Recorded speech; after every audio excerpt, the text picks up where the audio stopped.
Hello everyone, it is Peter Sam, the narrow gauge engine here, and we've been on quite a journey, haven't we? We've now reached the last stop on the Model Era Express, Season 12. I think I can speak for a lot of people when I say that Season 12 sucks and you shouldn't watch most of it. Most of it is awful, and you should spare yourself the shitty animation. By the way, no, Push Me Pull You is not the worst. It's not even on the bottom half of the list. So, forming an angry mob, eh? Who are we going after?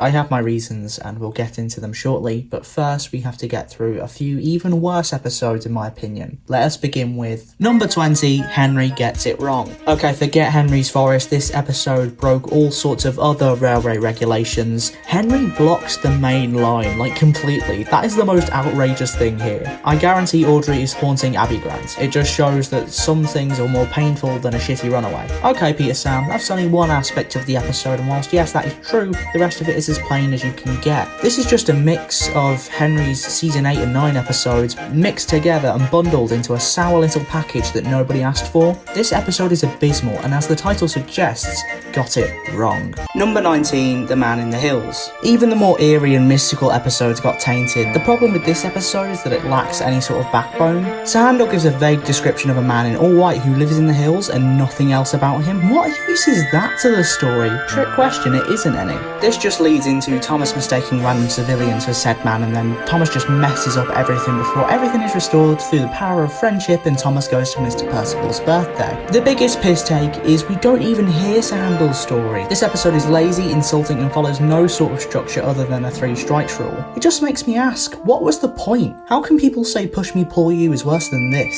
Number 18, Heave Ho Thomas. This episode is far too generic. Thomas and the circus got a beat down for this type of plot, and so this episode shall too. The only difference is, instead of Percy and James coming to his aid, it's Hank. Who is Hank? Who fucking knows? Some big engine that is just an even less interesting Murdoch somehow.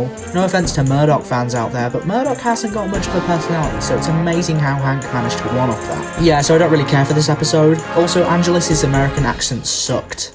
That did not help matters. Number 17, Thomas puts the brakes on. Why is there another episode on Thomas refusing help only to need it later on? Apart from the kinda interesting crash, this episode just leaves me with questions. Why is there a river just called Sodor River? Why does it require super special bricks to make? Surely that would be expensive and a complete waste of money. Why does Thomas not want help from his friends, even though he could literally be a danger to others? So if you could help me work out any of those, I may bump this up a bit. Until then, it can stay there. Number 16, Saved You. Besides a nice running motif of not everything appearing as it seems, this episode is boring as fuck. It's nice to see Thomas trying to help, but the way it's done is so bland and so without effort that it hurts. Yeah, sure, we get some nice character interaction, but it's just a 3 strikes formula again. They even do this bullshit 3 cheers for Thomas ending again, but in a much worse way. All in all, it's just another bad episode, arguably worse though because of how forgettable this one is in the grand scheme of the season. Number 15, Toby's Special Surprise. This episode has lore.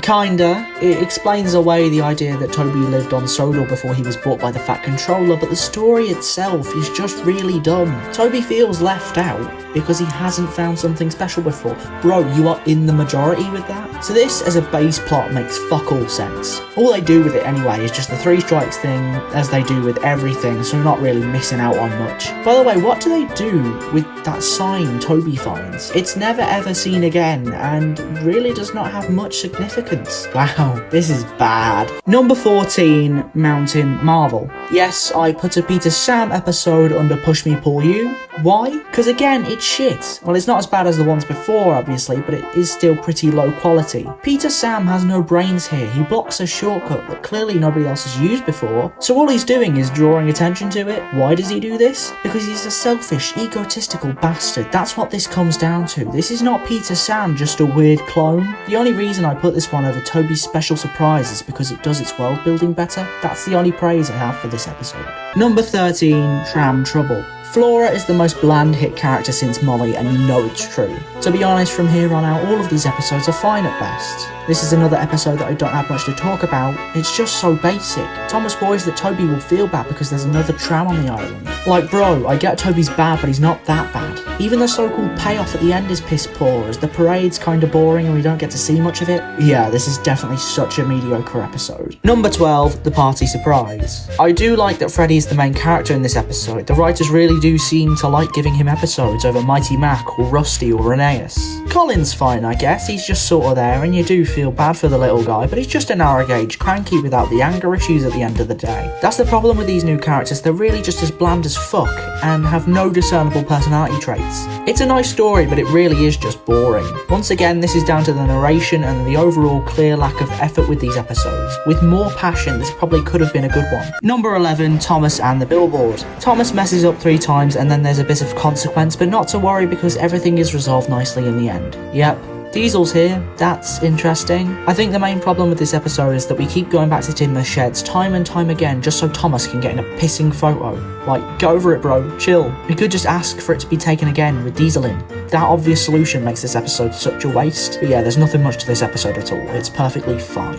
Number 10, Percy and the Bandstand. For Lady Hat's birthday, Percy is told to bring Lady Hat to a party, but Lady Hat orders Percy to go elsewhere, so Percy does until the 3 Strikes formula is done with and the episode ends. This is another one I have no real problem with. It's so minuscule and insignificant, but also it has a nice moral, so I have to give it points for that. Jack and the Pack also return for this episode, which is fun. It's a bit out of the blue, but I guess the crew are just finding ways to use up all of the models before they have to be locked away forever. Poor models. But that is yet another reason as to why I think this episode belongs in the top half of the list. Number 9, Duncan and the hot air balloon. To be fair, this one sounds pretty good conceptually. Duncan is sad when he finds out Mr. Percival's kids chose a balloon ride over him and Duncan has to get it back after it's untethered from his flatbed. Again, it's just the execution being sloppy as balls. The sets look great, but just the overall story was a bit piss poor, as it is with pretty much every episode now. It's rare we get to see Duncan's sadness emerge, so that's a nice touch, but I still think it could have been far better than what it was. Man, season 12 sucks. Number 8, Push Me Pull You. Okay, here we go, the episode we have all been waiting for me to get to. I understand a lot of fans out there have a problem with how Scarlowy and Rheneas are portrayed, but having watched these seasons in order, their personalities don't really make me angry anymore. Just a bit disappointed.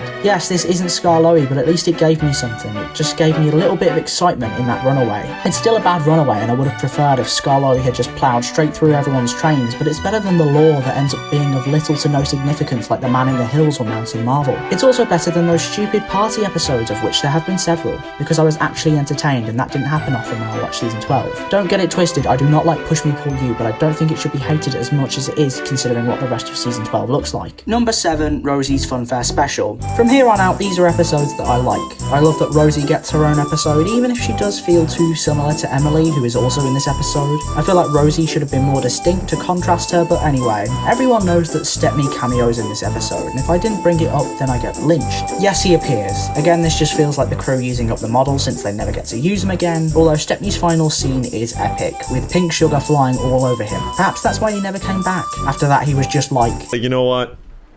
Not for me. Number 6, Best Friends. I get that this is trying to be endearing and a very sweet note to end on for the model era, but Jesus Christ, is it a bit bland? This is the final episode. A falling out between Thomas and Percy and then they just mend their friendship. Come on, writers, I mean, I'm all for having a final episode with Thomas and Percy in it, but at least make it a bit more impactful than Thomas being scared to hurt Percy's feelings, so he lies. It does have a very nice ending though, especially because it's the final episode, so there's this air of completion and satisfaction that makes it get really far up on the list. I feel it does a decent job, very 3 Cheers for Thomas-esque, just without the quality. Number 5, Don't Go Back. This episode's pretty fun, seeing the competitive natures of Thomas and Diesel come to light and giving the Steamies vs Diesels plot a lot more light-hearted tone immediately bumps it up there as one of the greats. It's fast-paced and pretty entertaining considering it takes place in one location. It's simple, delightful, and it isn't too bad. Again, I don't have much to say, which is mental for the 5th best episode of the series, but its simplicity benefits it in a way, so there really is nothing too bad to complain about when talking about this one. Number 4, Steady Eddie. This is a decent Edward episode and definitely one of the better ones of the season. Yes, Edward's out of character, but Edward trying to get the water wheel back from Gordon, who is not pulling the express for once, is such a tense sequence. To be fair, considering what era we're in, part of me thought that the water wheel would be lost and Edward would just have to get another one. This improved the episode for me because I did think it would go that way. way, but nope. And for that, I have to respect this episode. One of the best to watch of the season. Number 3, Excellent Emily. This episode is a pretty good one for season 12. I was impressed, to be honest. The visuals are great, excluding those stupid ass CGI faces, but even then they aren't terrible in this episode. Emily feels like she's in character here, and every action she takes feels authentic. We get an appearance from Murdoch, and just everything here is decent. It's not the best season 12 has to offer, but it's certainly as worthy of being in the top 3 from the story, the visuals, to the characters. Every single main feature here is good, and I can appreciate that about this episode. Number 2, Gordon Takes a Shortcut. This episode gives us a lot. We get appearances from Duck, Oliver, and Toad, as well as Stanley, I believe. I know the plot is basically just Gordon learning the basic idea of how to ask for help, but it's done in an entertaining way with beautiful rustic sets and a cast of characters we've not seen in quite a while. I like how Gordon's still in character enough to put aside his overconfident and begrudging ways when it's an engine and people at risk. That is a nice detail that shows that even if these writers butcher every other character in the show, Gordon shall still be the same. It's nice things like that make me realise that season 12 may be a shit show for hellish demons, but there's at least one good quality in it. Number 1, James Works It Out. My final number 1 pick for the model era re-ranks is James Works It Out. Why? Because everything is just done right. I love how James is the same old snooty, egotistical engine that he's known to be. I love how Edward has this minor advisory role. I love how they use Hector as a contrast to James, and that he has to learn the unique lesson of just because he's not like you doesn't mean he's inferior to you. It's a very modern day moral that we could all take from. Also, those winter sets are beautiful and actually serve a purpose in progressing the story this time. It's kind of an obvious comment to make, but not something that's necessarily always the case in these seasons. So you may have noticed that I only gave this a 4.5 as opposed to a 5. Why? Because oh my god, the facial animations are still really bad. They're really bad all throughout the season, and that's why I took half a point off every single episode. But yeah, other than that, this is season 12's creme de la creme. So, season 12 was certainly something. Not the grandest end to the model era, but a ride worth experiencing nonetheless. I guess the only thing left to do now is rank all of the model era seasons from worst to best, to complete this grand experience. So join me on the 4th of January 2023, a year on from starting this little series and 2 years on from when I began my channel, where I will place seasons 1 to 12 on a list and talk about them in depth. Also be sure to check out my 2023 updates video coming soon, as there's a lot of important stuff you won't want to miss regarding this series and other series on the channel. Until then, I've been Peter Sam, you've been you, and I'll see you all next time. Bye bye.